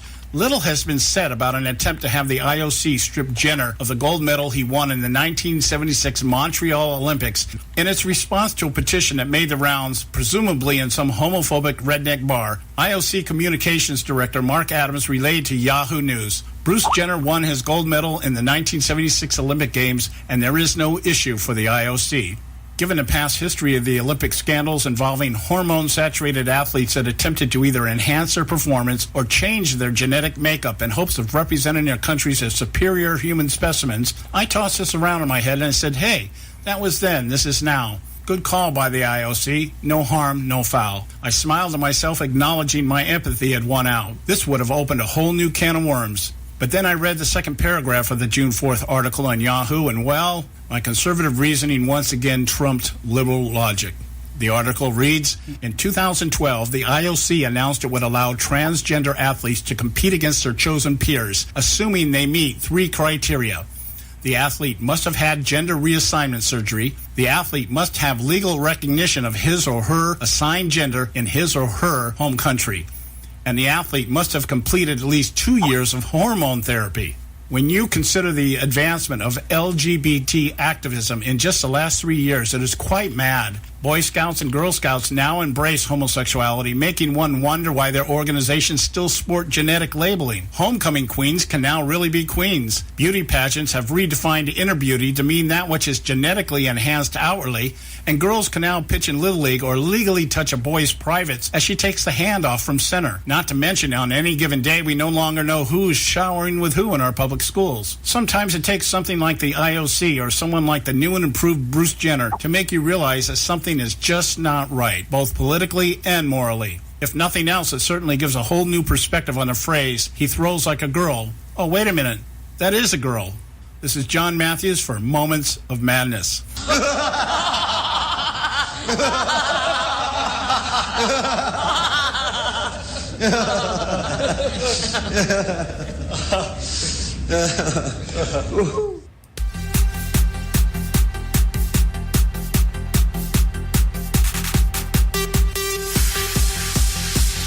Okay, hey, we're back right here on the Conservative Syndicate. I am your host, John Matthews, man, prophet of the airways, on a mission from God, and that mission is to tear down the imaginary wall of separation between church and state. We've got with us Karen Sigmund from Rage Against the Media, still sitting back there in New York. And this is, Karen, the question I've been dying, before we get back to our conversation here on the trade agreement, and there's one other thing I wanted to talk to you about, but I got to ask you the question. Who has the best cheesesteak hoagies in New York? Oh, gosh, I don't know. Can you point us in the right direction? Well, I heard you guys, or I saw you guys went to a rib joint that I guess serves Tyrannus Rex ribs. Gosh, the ribs. You saw the ribs? These were Flintstone-sized ribs. This was complete craziness. Check out, find my Facebook page if you're listening. This was in Mystic, Connecticut. This tiny little place. We'd gone to about 7 different restaurants just to check out their menu, and we walked into this one place, and there's a guy sitting there with ribs. They were about almost 2 feet long, and you get a platter of these actually on a cooking tray, on a cooking sheet. There were no plates involved. Was that not unbelievable? 5 gigantic ribs, and it was full-on Fred Flintstone ribs. Amazing. In Mystic, Connecticut. Who knew? Well, it looked like to me like you got those things, they were like the stand-ins for Jurassic Park. Right, exactly. They dinosaurs or, something. It was incredible. Well, we and not only that, but they were delicious.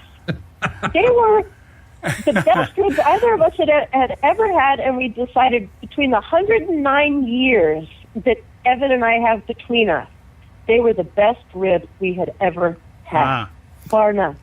Well, I was stationed in Pennsylvania for 2.5 years, and spent another 6 months down in Tennessee. And when I was stationed in Pennsylvania, the only thing I liked about that state, outside of the scenery, I mean, obviously the scenery back east is beautiful. Hoagies is it? Philly cheesesteak sandwiches. I'm like, I still. Yeah. I mean, it's just like. Yeah, Philly cheesesteaks are amazing. The food has been generally great. Let's shift back to this trade agreement just for a moment here, because there's a couple other things that we wanted to talk about. The idea here, like I said, the $64 question here has always been, what does Obama want this for? Why all of a sudden this transformation into a Goldman Sachs type guy out there talking about jobs and free trade and everything? And obviously it has to do with these 2 elements that Joe's been talking about. The service adjustment, which allows for immigration, and the wage adjustments, which allows for redistribution. It allows us to now put even more people, even people now employed, will be subject to government money. And just it's redistribution. Right. It makes people captive. You're not going to bite the hand that feeds you. Right.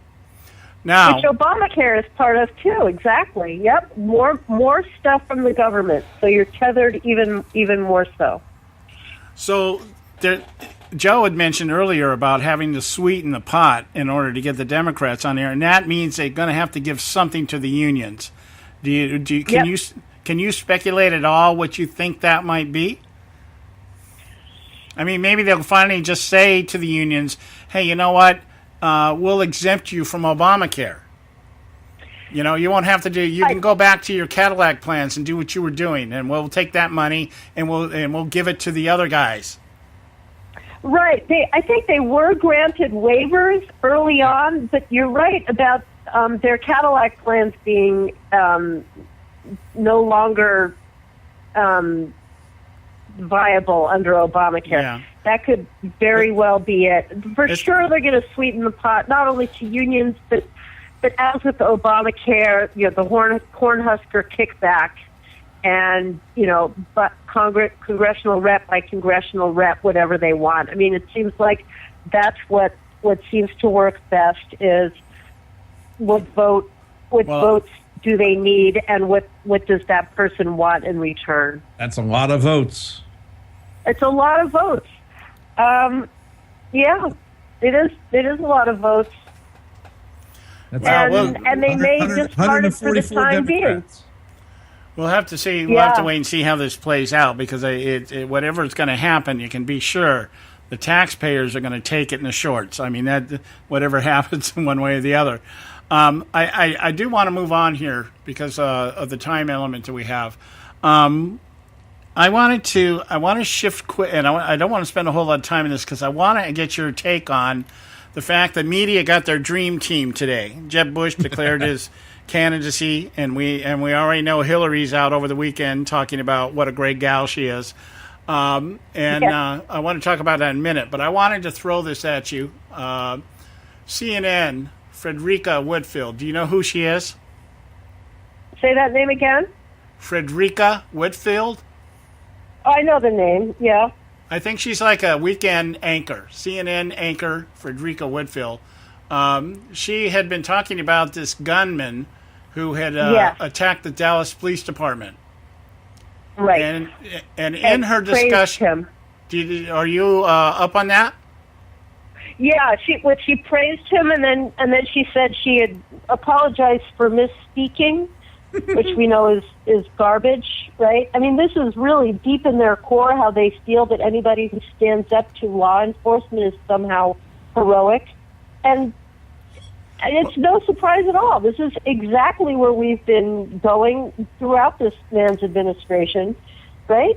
Through these 6 years of his bad-mouthing our law enforcement. No surprise at all. And then no real apology.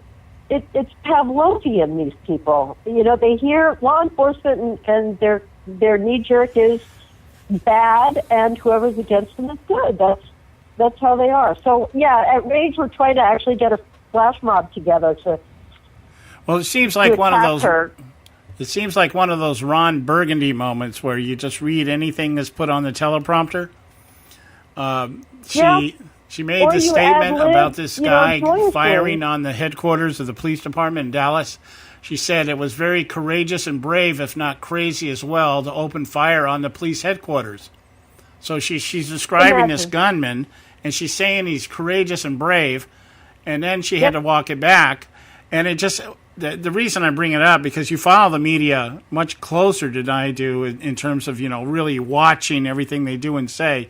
And it seems to me that there seems to be this pattern that's forming in the media where these people actually speak without really thinking about what they're saying. It's like they're so used now to canning words that bring in the emotional element to something that they don't even really know what the words mean anymore. And you can throw something out there like courageous and brave to assault a police department, and in their mind, it doesn't really mean what it means to us. That's an asinine statement that it's courageous and brave to assault anybody like that. I mean, whether it's police department or anything else, Yep. And and I've listened to this anchor several times, and she is one of these reporters. She's kind of like Candy Crawley with an IQ of about 90. Yeah. She goes for the emotional impact, but in doing so, she uses really ridiculous phrases and word combinations. This is one of them, where it's just like she's just trying to get some kind of emotion across, rather than any facts or any actual presentation of what the actual circumstances are. So, I just wondered if you'd been catching that while you were traveling around. I don't know. I would imagine CNN is a staple back there in New York, isn't it?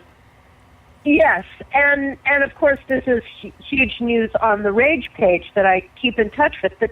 And you're right about the media generally going for the emotion rather than the facts. And in the interviews that I've done with people, and I started doing more when we started on our cross-country trip, and I stopped doing it because it's a couple of reasons. It was so disheartening, but it was also very repetitive. But one of the things that people say is it's all sensationalized.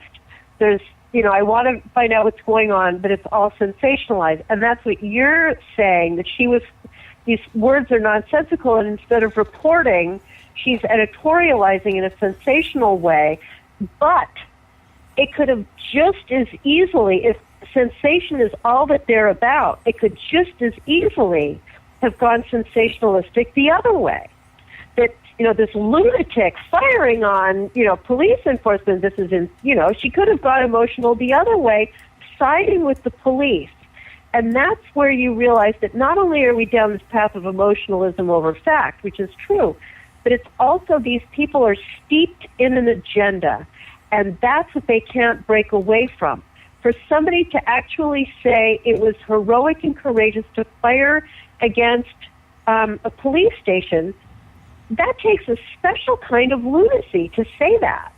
That takes somebody steeped in an anti-law enforcement, anti-law abiding, pro-lawless stance. You know what I'm saying? It could have gone, if sensation were the only thing, you could flip a coin and half the time they'd be on the right side and half the time they'd be on the wrong side. But Yeah, they're I agree. never on the right side. Yeah, I've been saying this for now a few months. It takes a special kind of messed up to think like a liberal. It's just it's mind-boggling to me. You know, when you got a network that has somebody like Wolf Blitzer as their main guy. Yep. You got to wonder. We got to take a break. When we come back, I wanted to get into the discussion with you, Karen, about real brief on Jeb Bush, but I want to get your take on Hillary Clinton over the weekend, who gave her speech actually out there in New York, in your neck of the woods. Yeah, she was right near here. Okay, we want to talk about that. So stay with us right here on the Conservative Syndicate. We've got Karen Sigmund from Rage Against the Media and, of course, my partner in crime, Joe Hakels from Dryer Report. Stay with us. We'll be right back. You can catch all our archives at theconservativesyndicate.net. The Conservative Syndicate. Real conservative talk from real conservatives. Term life insurance. It can be a powerful way to protect your assets and your family. You work hard to earn and save your money to build a nest egg for the future. Don't let it get wiped out because you didn't plan ahead. Take the time now and make a small investment in $500,000 or more in quality term life insurance. Call the Term Lifeline and let us shop the best companies to give you the lowest rates. We specialize in policies of $500,000 and above. Ask about some of our 10 and 20-year fixed rate plans with guaranteed rates. Call the Term Lifeline right now for your free insurance quote. 800-870-3609. 800-870-3609. You owe it to yourself to protect your family and your assets. Make term life insurance part of that plan. Call the Term Lifeline right now. 800-870-3609. 800-870-3609. Hey folks, if you're like me, you don't place a whole lot of trust in today's media for the real truth and facts regarding the volatile world of finance and politics. When I want the real scoop on money, I go to the most trusted source I know, my good friend and colleague, Bob Cardoso. Bob is a noted expert with a PhD in international finance who airs his nationally known, globally syndicated show, Robert Cardoso Live, daily, Monday through Friday from 4 to 6 p.m. Pacific Time. With Bob, you'll get the right information at the right time from someone who knows his business and can help you make the right decision concerning yours. Again, Bob airs daily, Monday through Friday from 4 to 6 p.m. Pacific Time. Visit his website at robertcardosolive.com for information regarding stations and topics. That's robertcardosolive.com. Check Bob out. You'll be glad you did.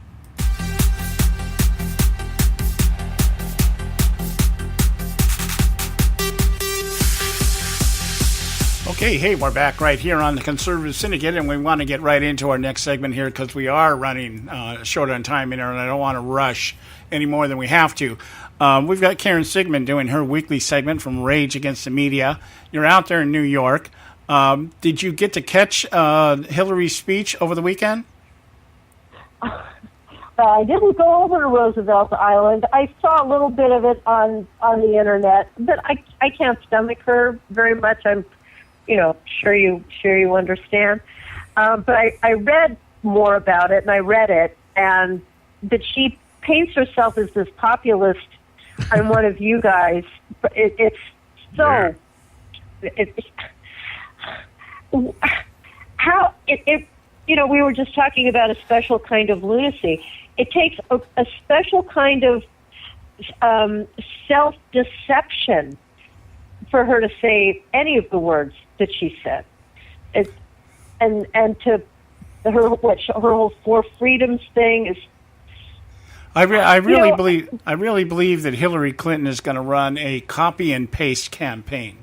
I think what we're going to see here is whatever she can take from whatever her husband used to say or whatever Obama used to say, that kind of thing. And she's going to try to put all this stuff together. She did it in his speech. She tried to draw these parallels between her husband's presidency and Obama's presidency and how they basically tried to counter the Republican trickle-down economics, and it doesn't work, and it didn't work, and it won't work, and this, that, and the other. And I just found the whole thing to be, obviously, no emotion, there's no credibility in her words, and you've really got to be a special kind of stupid to think that she's really sincere. Obviously, there's enough people think that, but it sounded so canned and so mundane and monotonous. Yep. Well, and the other thing too, right? She has zero warmth, and this creature is the one held up as the first, first viable woman candidate, and should be the first woman president, and so on. It's so appalling. And by the way, I don't know if you saw this. I posted this today. 2 tweets that had gone out from the AP. Let me see if I can find this really fast. One about Hillary Clinton. This is from the AP. So, which most of the news networks get their news from. The AP said about Hillary Clinton that she is spoke about her changing history. Hold on, let's see. Hillary Clinton in kickoff to 2016 campaign embraces her potential to make history. That's the AP about Hillary. And then about Carly, breaking. Former technology executive Carly Fiorina says she's seeking GOP presidential nomination. I mean, could the difference be more apparent between their, right? It's unbelievable who the press has chosen already, and for them to pull out of all the garbage that was in her speech, embraces her potential to make history. How about delusional Hillary Clinton speaks of, I feel your pain, because that's what a lot of it was. It's delusional, but no, not from the AP. Well, I did find it interesting that she launched this campaign on Saturday. I think it was Saturday when she gave this speech. That she launched this campaign, trying to paint herself as a visionary on the same level as Roosevelt, rather than Roosevelt. Yeah. We know Obama thought he was John Kennedy. She's picked, I guess, Roosevelt as her model. But that would put her right into the Keynesian economics theory or ideology, and I just want to read to you just her transcript here, because this idea here that this is what Democrats do now is they assign their ideology to people that came before them. Martin Luther King was a black liberation theologist for if you talk to anybody instead of a Republican, a Baptist Republican. But she says here about President Roosevelt, she says President Roosevelt called on every American to do his or her part, and every American answered. He said there's no mystery about what it takes to build a strong, prosperous America. Okay? Equality of opportunity, jobs for those who can work, security for those who need it, the ending of special privilege for the few, the preservation of civil liberties for all, and wider and constantly rising standard of living. I'm not so sure I ever heard Roosevelt say something like that. She sounds like she's taking things and paraphrasing it and saying this is what he meant by what he said, which is the Democrat way of doing things now. We take what is said and they paraphrase it and say this is what it really means. It's not paraphrasing, John. It's called revision. It's full on. It is revisionism, as is her garbage. Like I've stood up to adversaries like Putin. I mean, I don't remember. Do you ever? I mean, I might be wrong here. Then I mean, did we ever? That's breathtaking. I mean, really, Franklin Roosevelt didn't really give a horse's patoot about civil liberties. If it wasn't for Eleanor, it never would have been breached because he didn't really care. And, he didn't care. And this idea of ending special privilege for few, I don't think I ever remember Roosevelt in any of his speeches talking about the 1%. Of course not. You're absolutely right. It's full-on revisionism. It is what they do. But what's also kind of interesting is those, I don't disagree with those, except we know that she doesn't mean a word of it. Just as a lot of Obama's campaign speeches, you go, yeah, that makes sense. We should, end the divisiveness and blah, blah, blah, blah, blah, and get back to more. Yeah, we shouldn't think, partisan politics, but what works. Of course, a lot of that makes perfect sense. Except we know they don't mean a word of it. She doesn't mean a word of it. Not a word. Well, if she can say that with a straight face about Putin... Well, I just, like I said, it's just this idea that we just take... I often entertain this stuff in my mind. I think about, what if John Kennedy was alive today?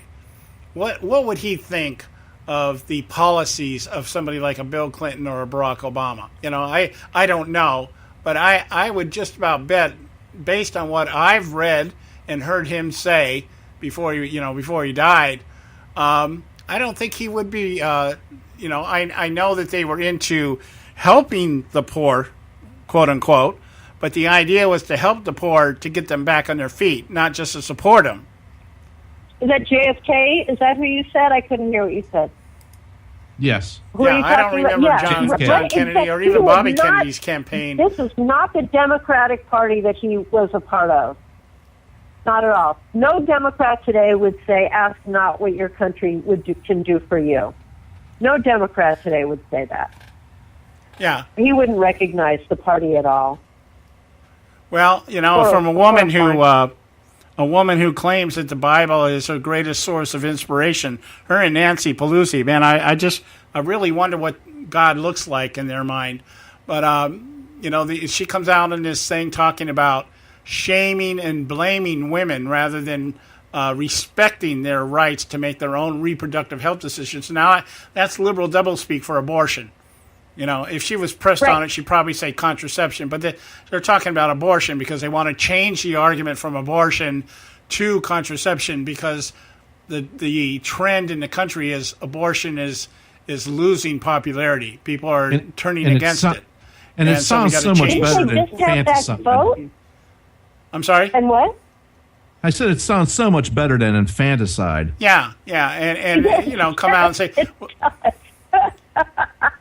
And we want to put immigrants who work hard and pay taxes at risk of deportation. No, we want to put immigrants who don't pay taxes at the risk of deportation. We don't, it's just... Well, what was it? Was it Nancy Pelosi or Jerry Brown or both who said they are just as American as you and me? Yeah. Anyway, Karen, guess what? We're out of time. It goes by so fast. I know. We didn't get to what we covered a lot of ground. Yes, find me at Rage Against the Media and help. We're ramping up again against Stephanopoulos because.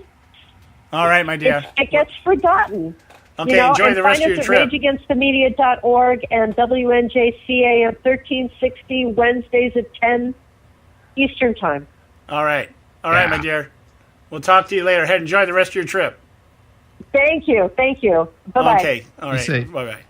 Okay, guys, we're out of time. We'll be back tomorrow, 5 p.m. out here in the West Coast, 8 p.m. on the East Coast. You can visit our website, theconservativesyndicate.net. Pick up our archives, listen to this show, any of our shows, share them with your friends, whatever you want to do with them. We'll be back again tomorrow, and we'll pick this up again, and we're gonna start dissecting this. I know I keep saying this, and we keep getting sidetracked, but we're gonna get into it tomorrow. So have a good evening, and we'll be back tomorrow night. God bless. Thanks for tuning in to this edition of the Conservative Syndicate, the globally syndicated, politically incorrect talk show that seeks to tear down the imaginary wall of separation between church and state. We want to make you aware you can find and access all of our show archives at our website, theconservativesyndicate.net, as well as our broadcast stations and times. That's the conservativesyndicate.net. We so appreciate you taking time to tune in, and we so look forward to continuing to bring you the best and uncompromised talk radio available on the net today. And remember, folks, it doesn't matter how many times you get knocked down in life. It only matters how many times you get up. I'm John Matthews, signing off until next time, right here on the Conservative Syndicate. God bless you, and may God continue to bless America.